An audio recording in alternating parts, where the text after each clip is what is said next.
Here. Mr. Kashani. Here. Dr. Campbell. Here. Mr. DiTullio. Here. Dr. Mihalik. Here. Dr. Meyer. Here. Mr. Moy. Here. Mrs. Swope. Here. Thank you. Thank you, Barb. Item 1.02 is recognition of visitors. Do we have any visitors in real life or in the virtual lobby? We do not have anybody here at the DeWitt. However, we do have a young man, a scout, who would like to address the board at this time. Sean, could you connect him?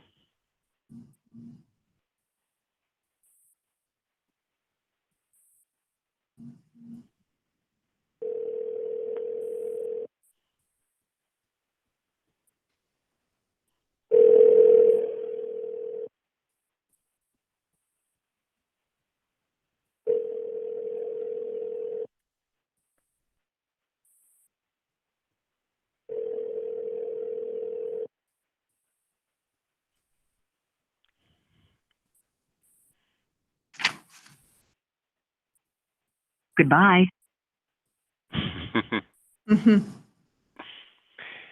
Let's give it one more shot, Sean.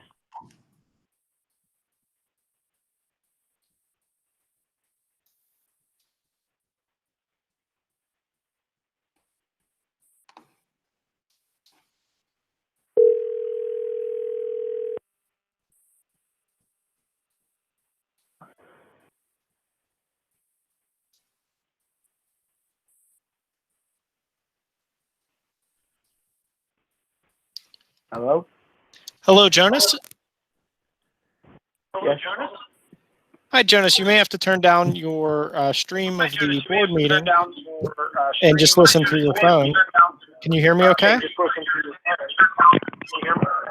Yes. Yes. Yes. Okay. All right. You're on with the board. Thank you. Mr. Witzel, this is Peter Lyons. I'm president of the school board. And when you're done here, you can Google calling into a radio station, how they would always tell you to turn down your radio in the background, because that's what I'm reminded of. So thank you for joining us tonight.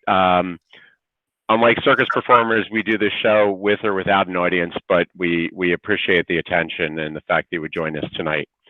I understand you would like to address the board.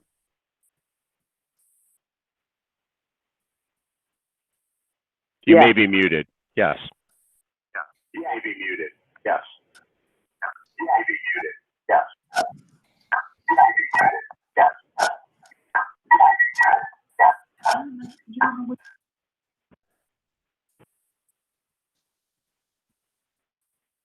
You can address the board at this time. Hello?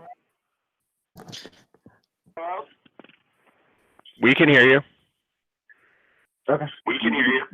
My name is Jonas Witzel, and I am a student at Pine-Richland Middle School, and I am attempting for a Boy Scout merit badge, and I need to attend a school board meeting to earn the Citizenship in the Community merit badge.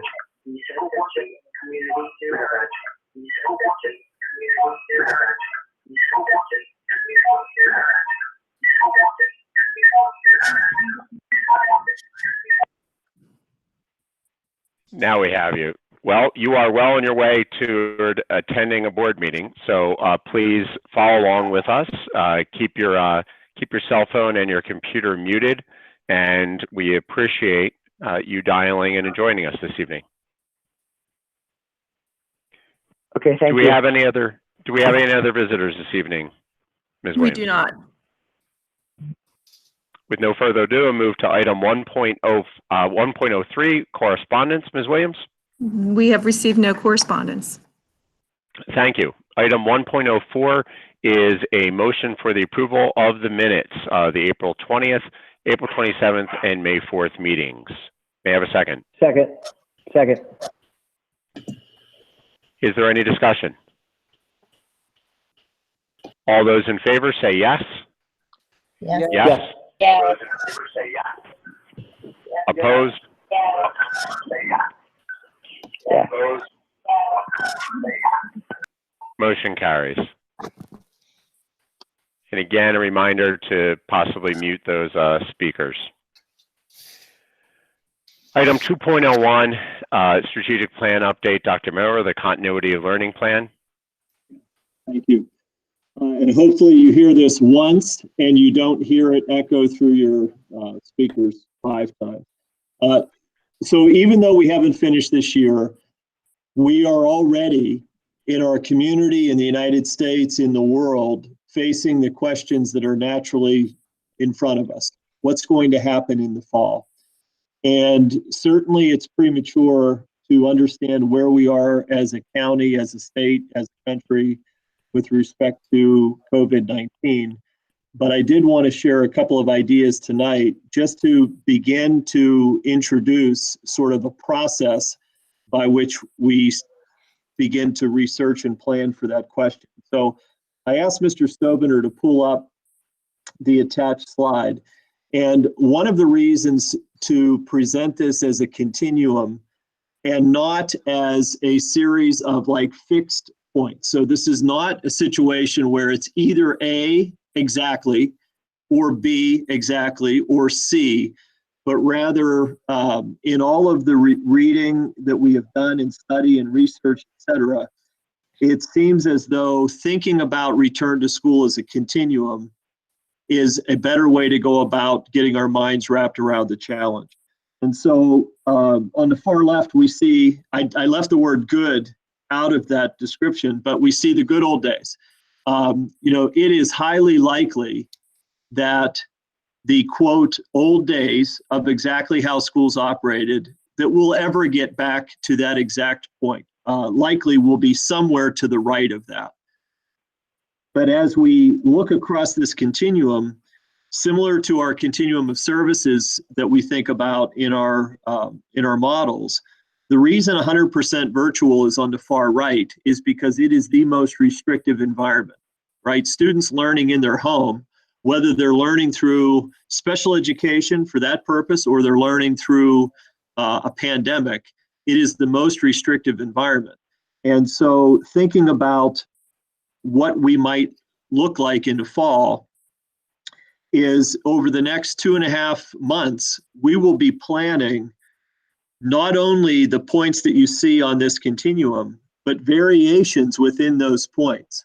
So for example, it may be that not everyone returns to school at the same time, or that everyone returns to school each day, or that, so there's 1,000 permutations that may exist of different points on this, but we will use the guidance we receive from public health experts to prepare for each of the contingencies.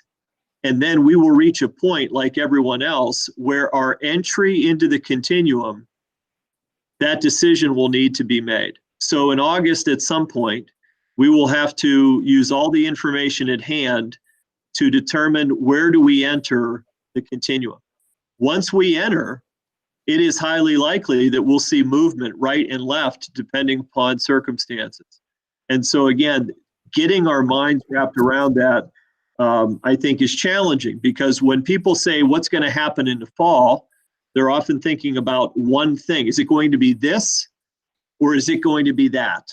And the answer to that question is it might be both of those things, and it might change over time, and we have to be able to understand, communicate, and take action. So that's a significant challenge. It is hard in our culture, that includes me, it is hard for all of us to contemplate a life in a mask. We cannot foresee in our mind an idea like having a class full of 23 fifth graders all in a mask as the teacher stands with a mask on with desks that are moved to the greatest degree across the footprint of the classroom. But this might be one of the steps in the continuum. So again, tonight's not the night to get into some of the details. But over the next 2.5 months, we need to explore the whole continuum. We need to use all the information at hand. We need to understand the pros and cons.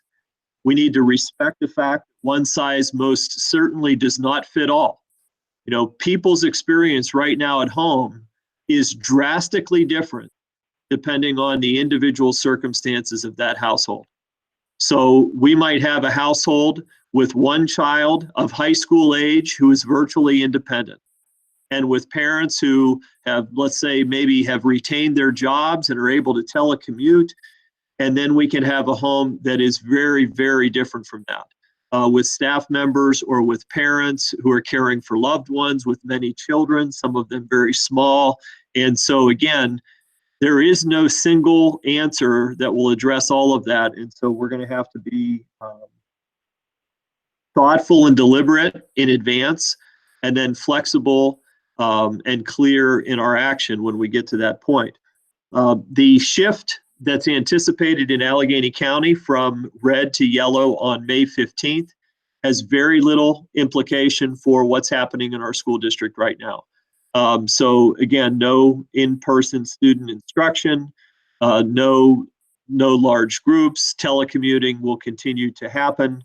So there's very little change shifting from red to yellow, and there is no timetable in Pennsylvania on yellow.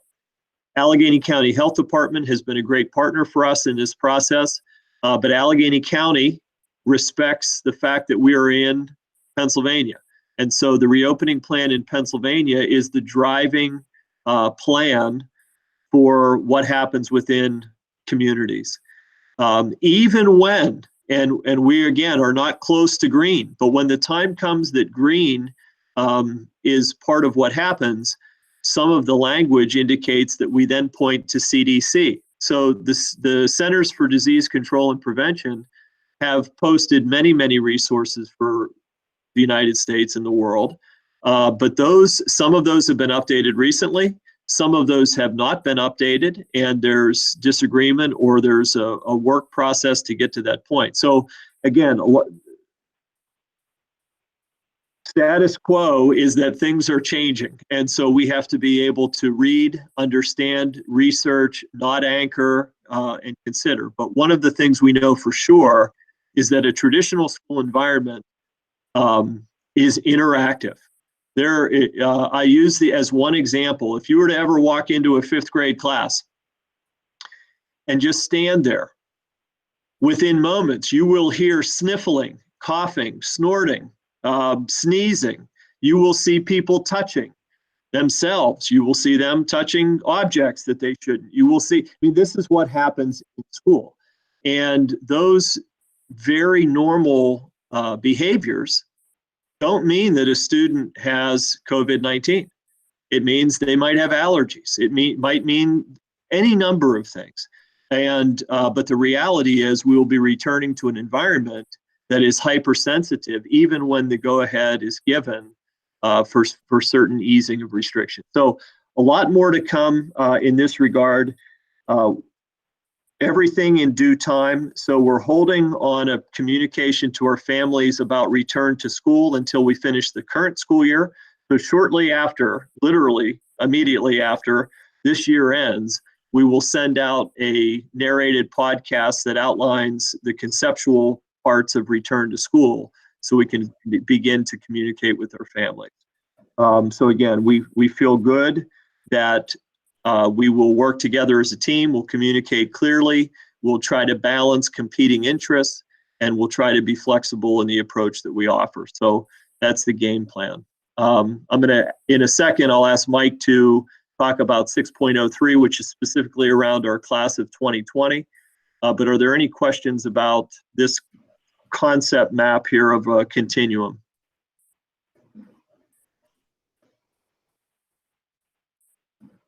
Okay, thank you. Mike? Okay, so we put together just an update for the board and community, really focused on our seniors. So you can see there referencing, we have 354 young ladies and gentlemen getting ready to graduate. Hard to believe that that is 3 weeks from this coming Friday. That would take us to June 5th, which is our scheduled graduation date. So a lot of different things happening behind the scenes to prepare for that. And like everything else, we're trying to prepare a continuum of different opportunities to celebrate our seniors. First activity that's coming up is Senior Awards Night. That is a traditional night to really celebrate the accomplishments of a number of students. That will happen. That will be completely virtual. So again, we have teams of people working together to make it feel as traditional as possible. So all the aspects of that program will be in place. They will just be done virtually, and we're looking for some really fun, unique ways to celebrate a wide group of kids that worked hard over the course of their 13 years to earn that night. So look for that on PRTV and streaming live on our website. That's going to be Wednesday, June 3rd. That's going to start at 7 p.m. That's Senior Awards Night. Graduation is scheduled for June 5th. We are working on a full virtual version of graduation if that is necessary. Everything is pointing in that direction, as Dr. Miller just mentioned about us being in the yellow zone. That is that restrictions of 25 or less. Obviously, the class size prohibits some of that larger gathering. Regardless, we put together a detailed plan, and we shared that with Allegheny County Health Department to get their feedback. And they have shared that around the expectations of following the guidelines. But we have that prepared. So if we go full virtual on June 5th, which we anticipate we will be doing, then we will still have this modified approach available on a alternative date that we have shared with the students and their families, and that is July 24th.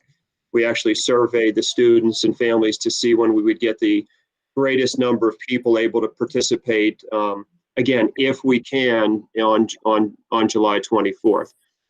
But regardless, like we said, we feel obligated to have that ceremony for our students on June 5th. So if that's virtual, that will happen. Again, all the speakers that typically speak will have that opportunity. It will be aired on PRTV, again, stream live, and that's 7 p.m. on June 5th. We wanted to talk about just a couple of the other celebrations that were going on for our seniors. Again, we're disappointed we don't have them face-to-face, and they're not experiencing some of the things that most seniors experience. But as always, our staff and our community, our parents, our teachers step up and support our kids. We've gone out, we've delivered yard signs to all of the seniors. There's been a number of ways to recognize them through some fun activities where everyone's wearing different outfits and things that they're celebrating every day of the week. Couple of special things coming up the week of May 18th, which is actually next week. For our spring senior athletes, we're going to have that drive-through around the campus with their banners on display. So if anyone would like to go out and, again, social distancing, stay in their cars and get a chance to see our senior athletes on display. And then we're real excited about Friday, May 29th. We're calling it Light Up Pine-Richland Night, and just encouraging everyone to get involved in some way to celebrate our seniors. Light up your house, green and white, whatever you can do to celebrate these kids and the work that they've done over these 13 years. We really think that has the potential to be a fun community-wide opportunity. We continue to update our FAQ. Our FAQ, if you go to our website, as soon as you hit that landing page, that alert pops up. That gives you a link to the FAQ, and that is being updated periodically for families to reference. And then the last thing we have referenced in this informational item is around our annual report. So that comes out every summer, and that is looking back on the school year of all the things that student and staff and community accomplished.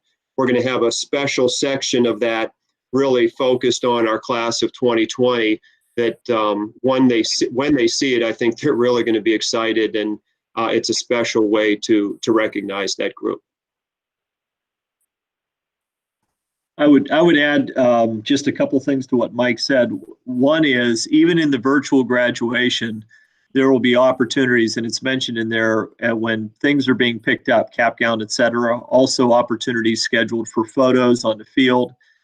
We have plans that will make even the virtual video personalized so that each student has the opportunity for that moment to be there. So a lot of details to come, but personalizing even something that doesn't feel normal and as personal those efforts are being made.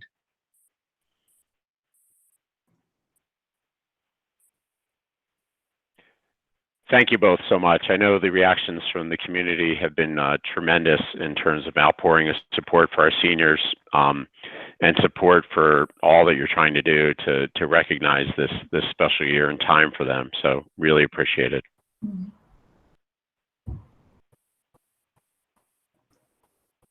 All right, Mr. Kashani, Finance. Yes, sir. Item 3.01. Motion to approve the financial reports dated March 31st, 2020, and accounts payable dated March 11th, 2020, in the amount of $89,492.10, and paid accounts for April, May in the amount of $2,920,638.45 as listed. Second. Is there any discussion? All those in favor say yes. Yes. Yes. Opposed? Motion carries. Item 3.02 is a motion to approve the budget transfers in the amount of $110,277 as attached. Second. Is there any discussion? All those in favor say yes. Yes. Yes. Opposed? Motion carries. Item 3.03 is a unique motion that we have to do because of the time that we're in at the moment. And it's a motion to approve Barbara Williams, School Board Secretary, to record each board member's vote on the AWBCC 2020-2021 budget and to sign on behalf of the individual board members. Second. Is there any discussion? All those in favor say yes. Yes. Yes. Yes. Opposed? Motion carries. Item 3.04 is the actual motion. Motion to approve the A.W. Beatty Career Center budget for 2020-2021 school year as set forth in the proposed budget dated April 23rd, 2020, totaling $10,266,710. Second. Is there any discussion? Ms. Williams, I think we should do a roll call vote for this one.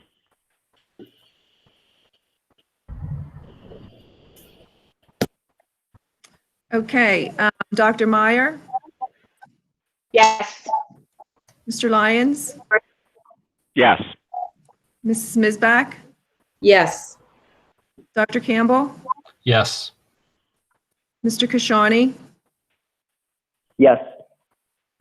Mrs. Swope, Yes. Mr. Moy, Yes. Dr. Mihalik, Yes. Mr. DiTullio. Yes. Motion carries. Thank you. Thank you so much. Under academic achievement, we have 3 information items. Item 4.01 is the 30-day display request for mathematics resources. Do we have any comment from the administration on this one? Yeah, just briefly, it's just to thank everyone again for supporting this process. This is something annually we've been doing now. The board has supported it, up to $500,000 worth of funds for curricular resources, and we've taken advantage of that year after year, and our programs have improved as a result. So we thank the community and the board for their support. This year, we didn't have a huge number of resources to evaluate, but we did focus on 3 very significant courses: Geometry, Algebra 2, and AP Calculus for mathematics. And we say it a lot, with every challenge comes opportunity. There have been challenges through evaluating resources in this current environment, but we've learned some different techniques that I think will apply in the future. For example, We had video conferencing for our second round evaluations with our team. We were able to record those video conferences, and then they were then archived and provided to other staff members that were unable to attend. So we actually expanded the opportunity for more to participate because of this. So we're going to look for ways to continue to do that type of thing into the future and engage even more staff members in providing feedback.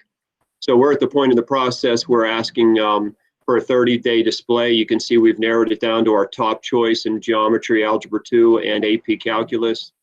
Those resources, again, will be on electronic display for 30 days. That will go out sometime tomorrow afternoon. If the community would like to review them, again, electronically, there'll be a feedback form. And then if all goes well on June 22nd, we'll ask the board for approval for purchase, and we'll be able to implement those resources next school year. Thank you, Dr. Pasquinelli.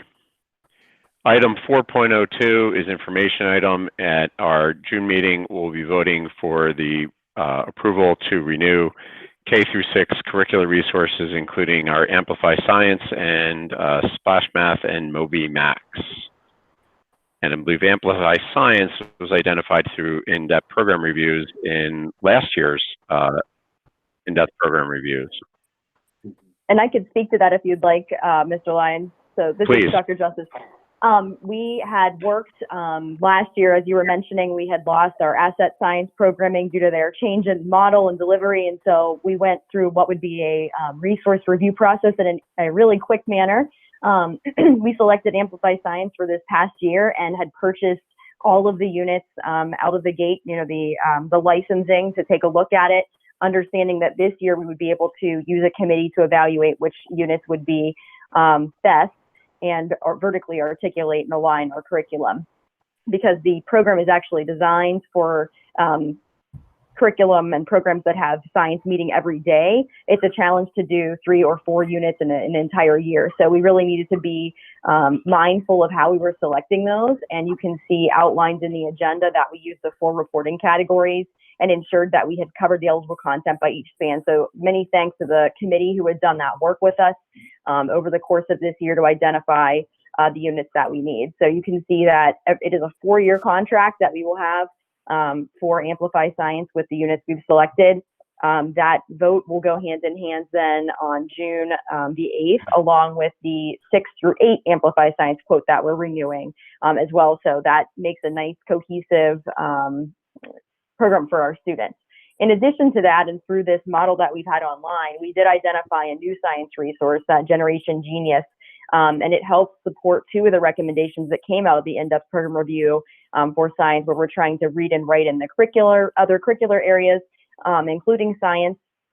And it also helps to get at the visual of modeling, labs, et cetera, in a non-traditional sense. So for just under $3,000, we'll be able to get that for our K-6 teams to supplement what it is that we'll have in those units. So all in all, the good news is these resources are budgeted for within the general budget, but they are also going to be a cost savings while also more effectively delivering the educational program to our students. So anytime we can have those 2 things coupled, that is certainly a win.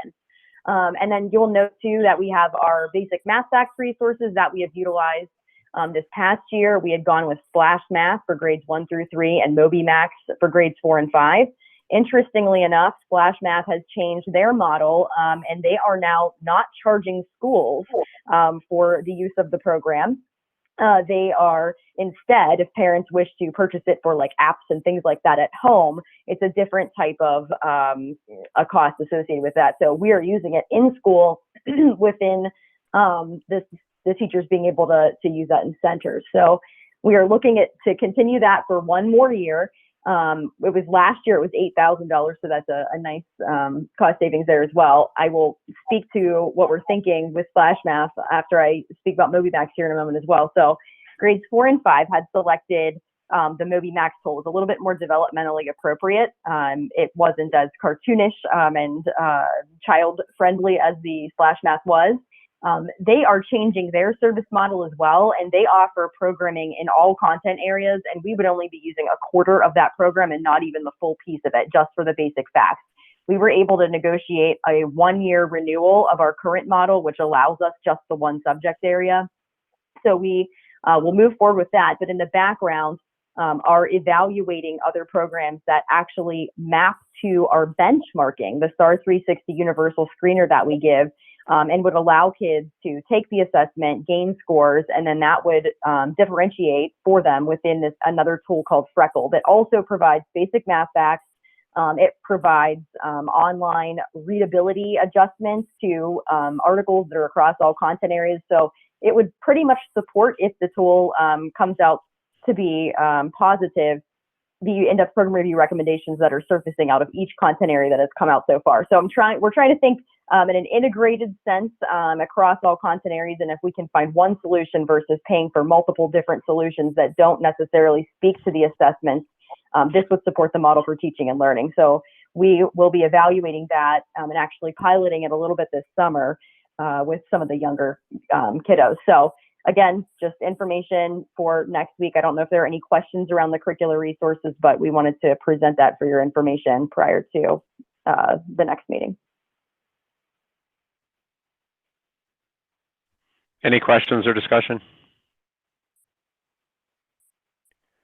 I appreciate you coping with that pace of change. I wish there was one solution and it stayed the same, but I wish that about a lot of things.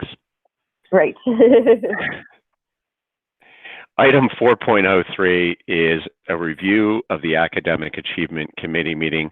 And Dr. Meyer, I'm going to thank you for letting me go through your agenda for being able to speak first here. I mean, it was one of the best examples of collaboration, presentation of information that made you thirsty for more. Not only was it an incredibly polished presentation under obviously circumstances where people were geographically dispersed, what came together in terms of the presentation was polished. It showed the collaboration. It made you thirsty for more. And when you went for more into the in-depth program review reports, you were rewarded with information, research, details, and each topic that was discussed. I mean, everybody who presented and collaborated and contributed to that, I really can't say enough. It was tremendous. And let's put that one in the Hall of Fame of our meeting archives.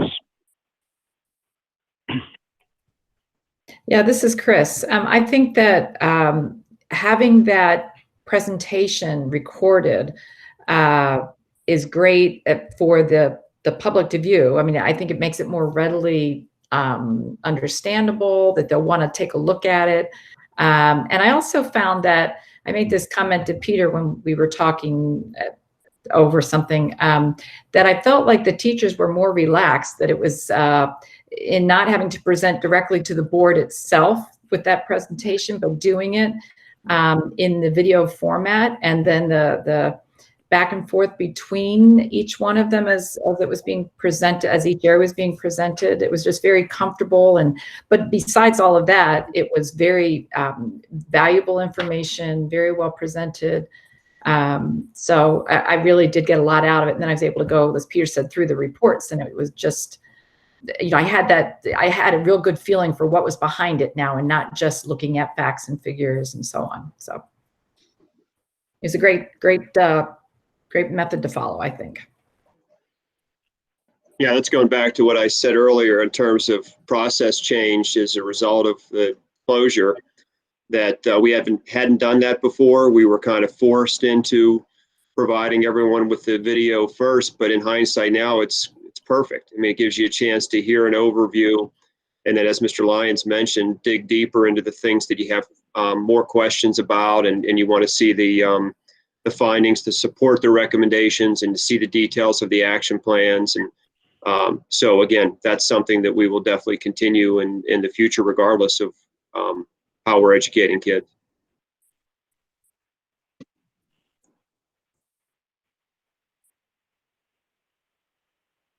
Fantastic. Mr. DiTullio, Buildings and Grounds. All right, item 5.01 is a motion to approve the Buildings and Grounds consent agenda for items 5.02 through 5.04. Second. Is there any discussion? All those in favor say yes. Yes. Yes. Opposed? Motion carries. And item 5.05 is a motion to accept in accordance with board policy 702 gifts, grants, and donation. And with sincere gratitude, a donation from Kroll Inc. for furniture monitors as listed in the attached inventory sheet with a value of approximately $23,000.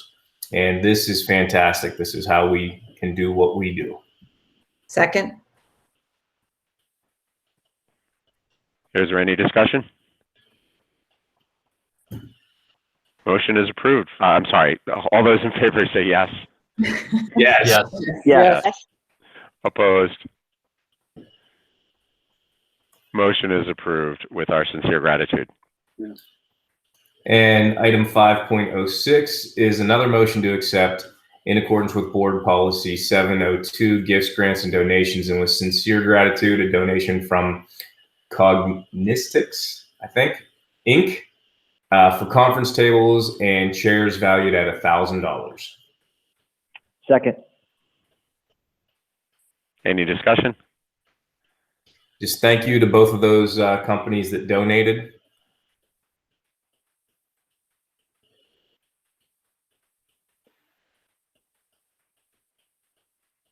All those in favor say yes. Yes. Yes. Opposed? Motion carries again with the gratitude of the district.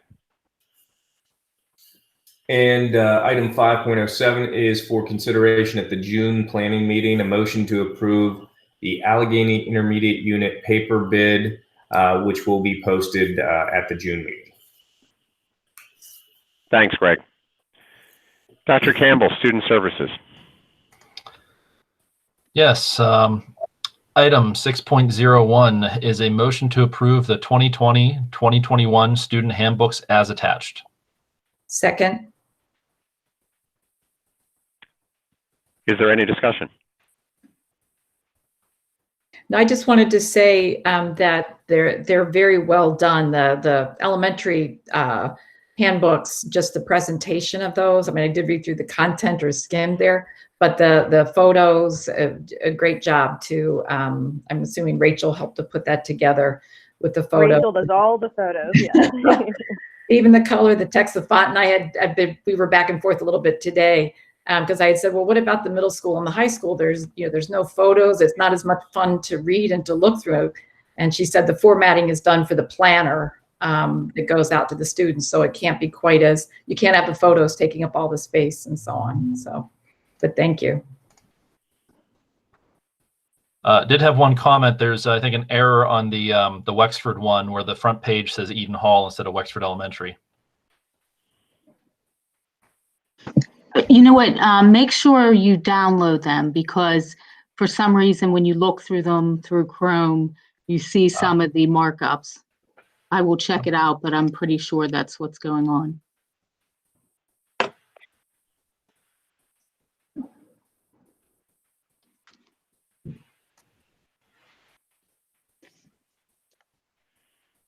Any further discussion? All those in favor say yes. Yes. Yes. Yes. Opposed? Motion carries. All right. Item 6.03 we discussed already with the senior awards and graduation plans. It's an information item. I just want to thank everyone involved in the team for finding ways to recognize the seniors. As Peter said, there was a lot of interest from the community and feedback from the community on making sure that the class of 2020 gets the recognition that they're due, and we return as much normalcy as we can to them. Just because the school year ended a little differently than they expected doesn't diminish the work they did or the great things they'll go on to do. So I thank everyone involved in the planning and putting on the things that we can do for them at the end of the year here. Dr. Campbell, if you could also have action for 6.02. Oh, I'm sorry. Do we need to vote? Or? Yeah, 6.02 is the Adelphia Education Services. Oh, I'm sorry. I skipped that. It's usually my job to skip around like that. Yep. let me pull that back up. Jumping back to 6.02, which is an action item. We have a motion to approve the 2020-2021 Adelphoi Education Services Agreement as attached. Second. Is there any discussion? All those in favor say yes. Yes. Yes. Yes. Yes. Opposed? Motion carries. Okay. Does anyone want to add anything on 6.03 before I move on?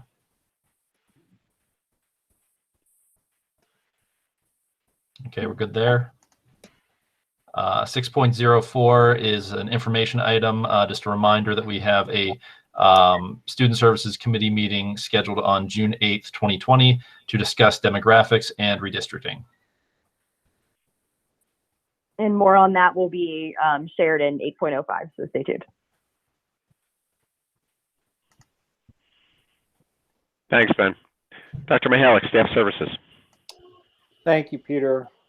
Item 7.01, an action item to a motion to approve the personnel as attached.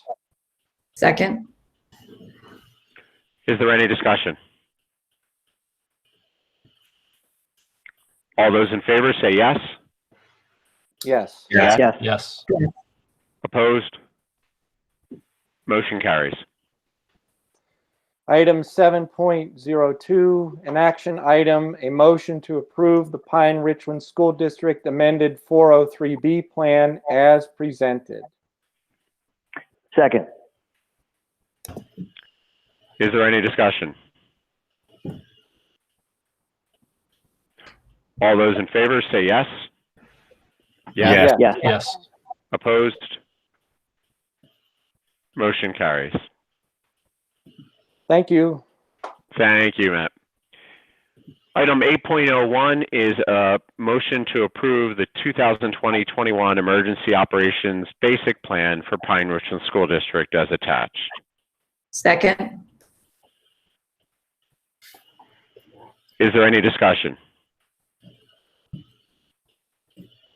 All those in favor say yes. Yes. Yeah. Yes. Opposed? Motion carries. Item 8.02 is a motion to approve the Memorandum of Understanding between Pine-Richland School District and the Northern Regional Police Department. Second. Is there any discussion? All those in favor say yes. Yes. Yes. Opposed? Motion carries. Item 8.03 is a motion to approve the purchase of IIQ ticketing platform and IIQ assets for a total cost of $11,000 odd as attached. Second. Is there any discussion? All those in favor say yes. Yes. Yes. Yes. Opposed? Motion carries. Item 8.04 is a motion to approve application to USAC for E-rate funds in the amount of $262,000 odd, and to approve the acceptance of bids for networking and Wi-Fi equipment for a total cost to the district of $157,000 odd from Cloudcast Computing. Second. Is there any discussion? I would like to just thank Mrs. Van Strijn. She's our E-rate consultant. She's done a tremendous amount of work with us on this, and also Mrs. Kirk in making this happen. This is a huge upgrade for the district, and E-rate funds will definitely make this a great step forward for our infrastructure. Yeah, thank you, Sean, for doing this as well, for helping with this. I think that in, the way that things are right now with being, using the internet, our technology, that all of this infrastructure that supports it is very important to us. So thank you for keeping us up to date and running. Is there any other discussion?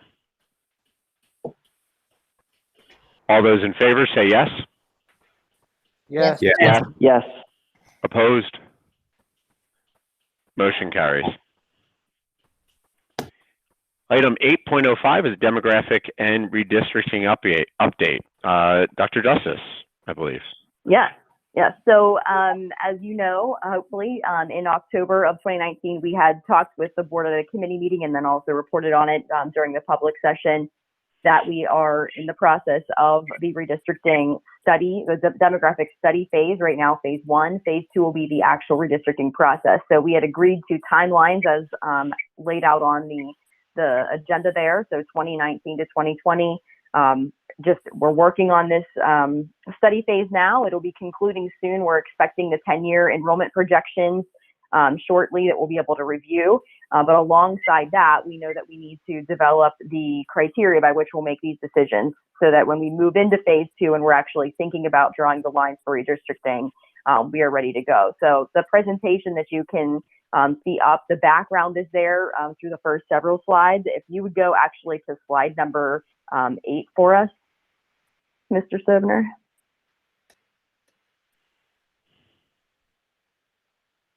We've updated, you'll note the enrollment history there for this year and what is projected from now up until next year.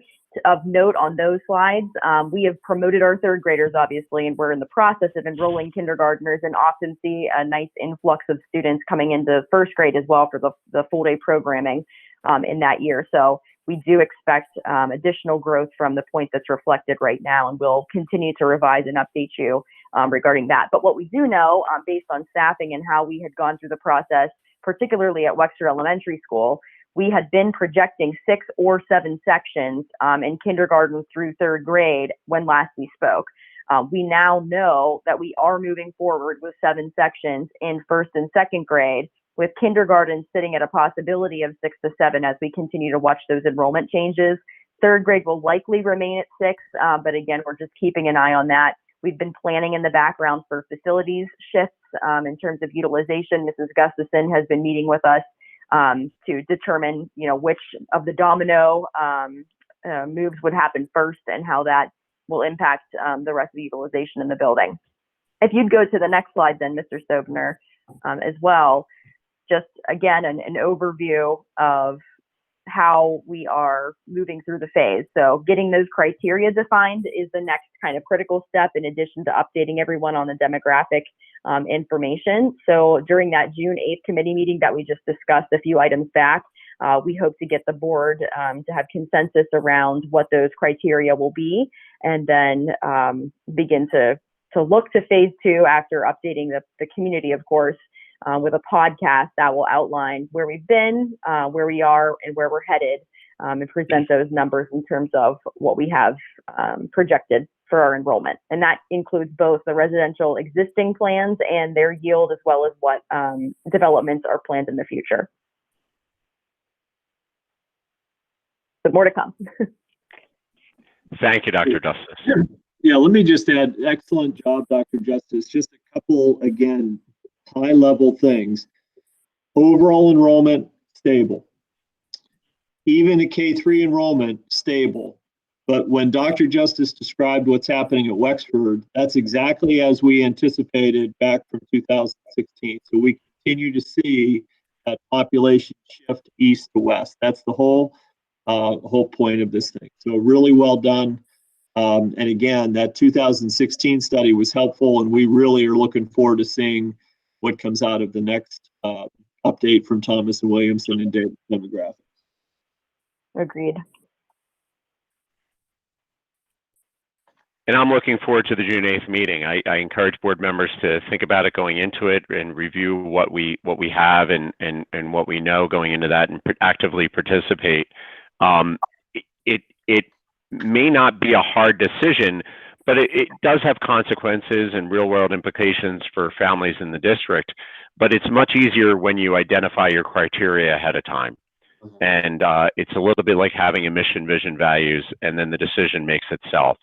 So I think that's an important, very important phase of this entire process when we gather in June.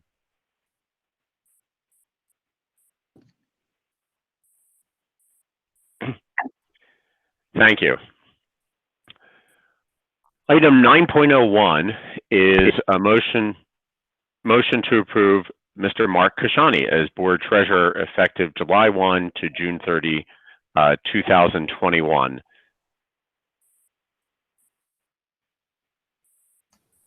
May I have a second? There's a typo in there for the date. It says 2010. I got it. Okay. It's fixed. Second.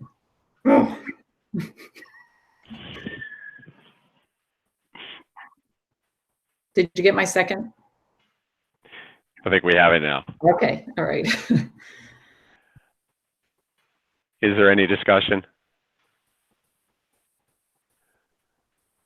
Mark, I want to thank you for your service and willingness to continue to serve us in this role again this year. Thank you. Well, my pleasure, Peter, and thank you and thank everybody else for your support. I appreciate it. Any further discussion?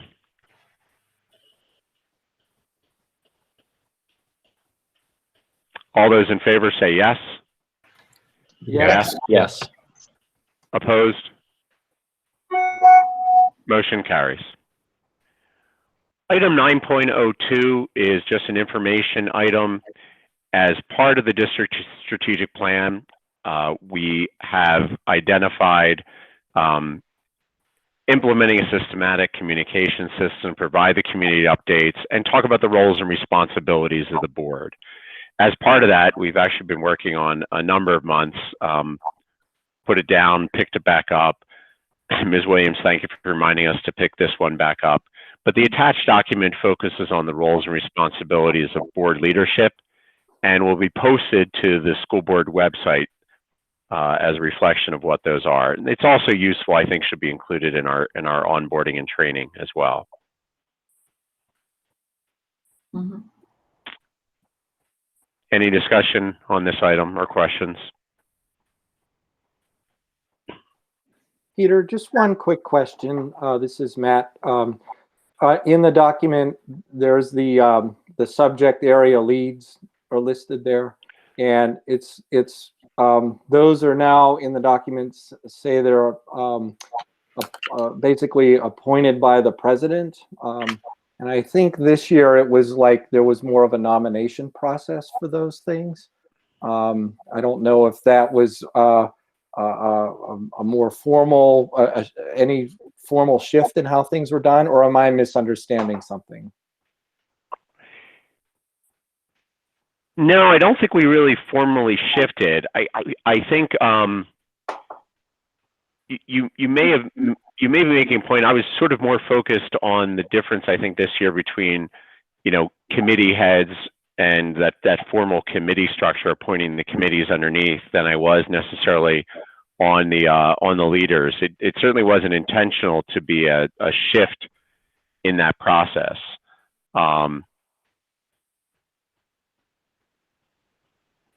So I would still see that as a responsibility of the board president to appoint those. Mm-hmm. Yeah, I'm not. I don't have a problem with it. I just was curious as to whether there has been a change as part of this or not. No, that was not. That certainly was not the intent.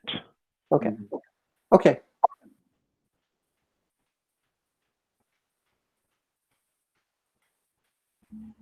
Any other questions or comments?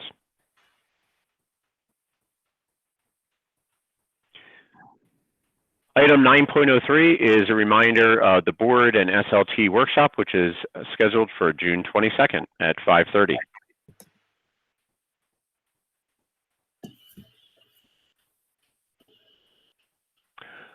Reports, Dr. Miller? Friday, two things with respect to the board goals.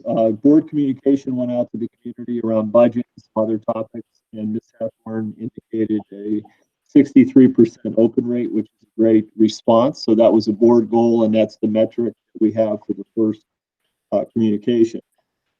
The last part of action for this year was the visits to the schools, and since we're now in the virtual environment, this Friday, the 15th, from noon to 1, is the middle school virtual 1 hour. We tried to find a spot in the middle of the day to make that happen. And then Friday the 22nd, 22nd is Wexford Elementary, noon to 1. So for any board members that can make it, we'll have more information coming out from Dr. Pasquinelli this week and Dr. Justice about the game plan for the virtual visit.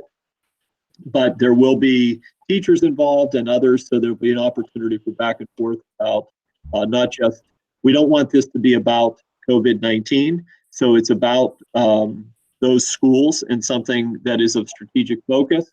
But at the same time, we will also give the opportunity to weigh in and hear some feedback about what's been going on right now. And finally, thank you to Ms. Mueller for being here in Don Palmer's absence.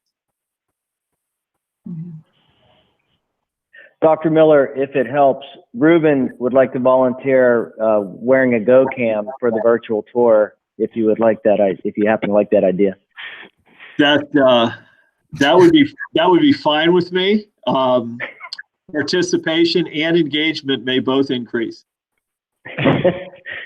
Indeed. Mark thought actually we were going to Zoom bomb some virtual classrooms while they were taking place, so he's a little disappointed. Yeah. So Peter, I also have an update, just a very brief update from Prof. I didn't do a written. They did have a board meeting, which they didn't have one last month, but they did have one this month. And they are still presenting, they went through the scholarship process, and they will be presenting scholarships at the awards, the senior awards ceremony, as usual. And also they are looking to partner with the North Hills Community Outreach in doing a fundraising program through Prof to raise funds for basically for the food banks and so on, to support the community. So there's still more structure that needs to be put behind that, but they're working on that currently. So. Chris, I want to thank Prof for the their quick grants, because I know a lot of teachers have been able to take advantage of that to get the technology they need to quickly go online with their lessons. Upgraded mics and webcams and such. A great opportunity for them to jump in and get that stuff funded quickly and out to them to move online as they did rapidly. Right. Yeah, that was nice for them, because they gave, they awarded or granted a bulk of their funds earlier in the year, some for fast grants like that, and those are grants that are $1,000 or under, and then for larger grants, but they were still had budget left over for these smaller funds or grants. So that was nice for them to have that available to the teachers. I agree. Thank you. I'll let them know that. The other is we had a brief Beatty meeting tonight, but they were just talking a little bit about enrollment at Beatty is for next year is up to 870 students right now. So pending, what the future holds, that's it's looking very positive for the Beatty enrollment. They are definitely having to deal with, it is a very hands-on curriculum, and it is difficult to certify some of these students in certain areas. So they are looking at what will happen this summer to have some of these students they mentioned, especially like HVAC and automotive. Those were just two examples that were used that need certification. For some of those that had jobs, and hopefully we'll be able to go back into them, but they still need their certification. So they're still looking at working with the employers and what they can do this summer to possibly bring students back to so they can be certified. So it's definitely a struggle for them, but they're working at it. So that's it.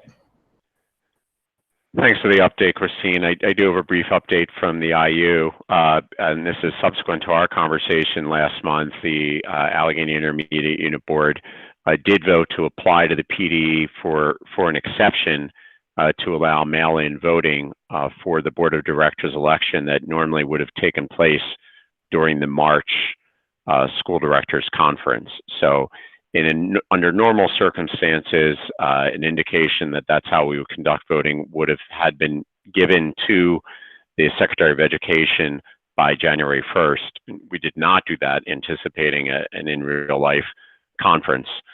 We don't anticipate any issues with getting that exception given the circumstances.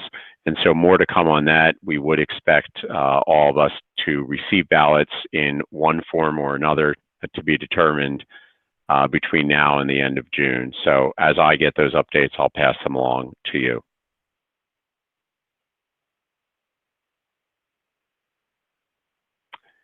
Any other reports?